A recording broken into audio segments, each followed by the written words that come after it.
Pero sisikapin niya po makahabol dito. Kaya siya na lang po ang magbibigay sa inyo ng kanyang mensahe. Baka nariyan na rin siya maya-maya lang. So, sa ngalan po na ating tanggapan, kikilalanin ko na po at pagtitibayin ang mga batang ito na magsisitap pagtapos sa kanilang mga daycare centers. Una, ang dulong tangke na may kabuuang 89 na kabataan. Kayo po ang dulong tangke? O 89, kayo po kayo. Ang Malinta Daycare Centers na may kabuuang 90. Asan ang Malinta? Kayo Malinta. So, bibilisan natin ating programa dahil marami kang iniikot. At ang Malinta Bukid na may kabuuang bilang na 47. Mga magulang, panauhin. Narito po sa inyong harapan ang mga mag-aaral ng taon 2009-2010. Kayo, mga munting mag-aaral, ay aming kinikilala, pinagtitibay ang pagtatapos na ito. Sa pamamagitan ng inyong mga guro, binabati namin kayong lahat. Congratulations sa lahat. Palakpakan po natin. Salamat po sa aming masipag na supervisor ng District 1 si Ma'am Luz Cabral.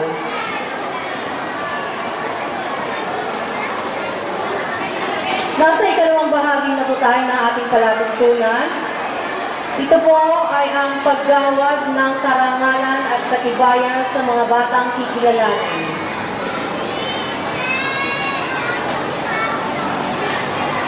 Batang magsisipagtapos, school year 2009-2010, ito po ay ang Kinder 1 ng Dulong Tangke Daycare Center.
John Rex Gatchalian, ang batang mabait.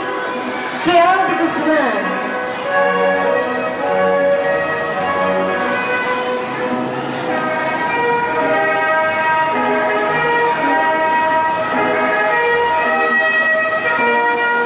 Pearl Ari G. Mendoza, ang batang nagkamit ng unang karangalan.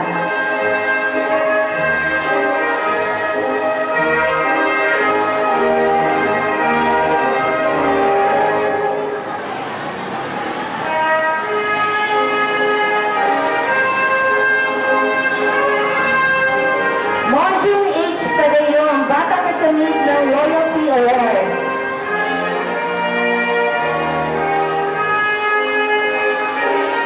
Marjun H. Tadeo. Russell P. Chapal, ang batang matapat.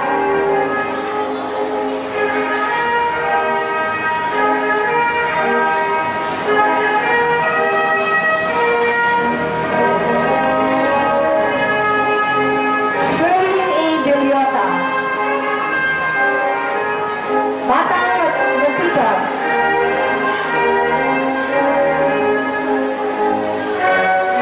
Para mo sa mga batang babae ng Kinder 1 Red. Mary